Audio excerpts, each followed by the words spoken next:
আমার মুখে ইজ্জত নিয়ে কথা বলেছে। আমরা স্পষ্ট ভাষায় বলতে চাই, তার এই উদ্ধত্তপূর্ণ বক্তব্যের জন্য তাকে অতি সত্বর বাংলাদেশের জনগণের কাছে নিঃস্বার্থভাবে ক্ষমা চেতে হবে।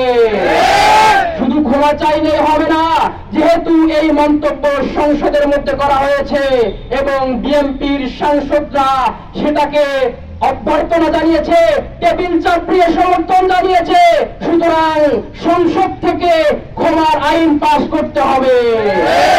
স্পষ্ট ভাষায় বলতে চাই, শুধু তাই নয়, যারা ইসলামের বিরুদ্ধে কথা বলবে, যারা এদেশের মুসলমানদের অন্তরে আঘাত হানবে, তাদের বিরুদ্ধে সংসদে একটি স্থায়ী আইন পাস করতে হবে।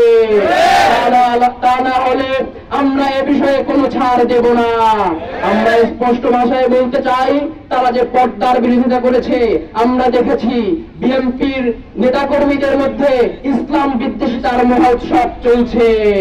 তাদের মধ্যে এমন কিছু হচ্ছে যে যে যত বেশি ইসলাম বিদ্বেষিতা সরাতে পারবে তার পথ যেন তত বড় হচ্ছে।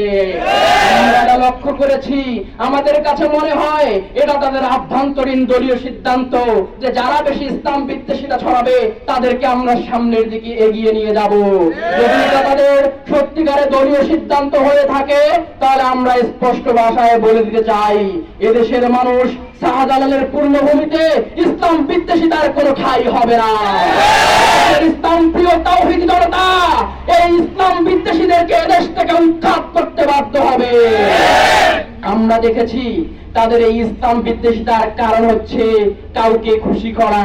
আমরা লক্ষ্য করেছি তারা ভারতকে খুশি করার জন্য, ইন্ডিয়াকে খুশি করার জন্য ইসলাম বিদ্বেষিতা ছড়াচ্ছে।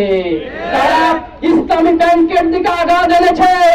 এদেশের কোটি মানুষ, কোটি জনতার আস্থা যখন ইসলামী ব্যাংকের প্রতি তৈরি হয়েছে, ইসলামী অনুশাসনের প্রতি তৈরি হয়েছে, ঠিক সেই মুহূর্তে তারা ইসলামী ব্যাংকে বন্ধ করার জন্য ষড়যন্ত্র করছে। আমরা লক্ষ্য করেছি, শুধু তাই নয়, ইসলামী নিয়ম মেনে, ইসলামী বিধান মেনে যে চিকিৎসা করা যায় সেটা আদ্দিন হাসপাতাল যেভাবে দেখিয়েছে, তারা অবশ্যই আমরা এটার প্রতিবাদ করি, এটার জন্য নিন্দা জানাই যে 6 জন শিশু নিহত হয়েছে, এটার জন্য তাদের শাস্তি আমরা দাবি করছি। কিন্তু এটার জন্য এমন না যে আদ্দিন হাসপাতালকে বন্ধ করতে হবে। এটা থেকে স্পষ্ট বোঝা যাচ্ছে তারা ভারতীয় এজেন্ডা বাস্তবায়ন করতে যাচ্ছে। আমরা স্পষ্ট ভাষায় বলে দিতে চাই, শহীদ উসমান হাদি বলেছেন যে ভারত প্রীতি দেখাবেন না, যারাই ভারত প্রীতি দেখিয়েছে তাদের পায়েস হয়েছে।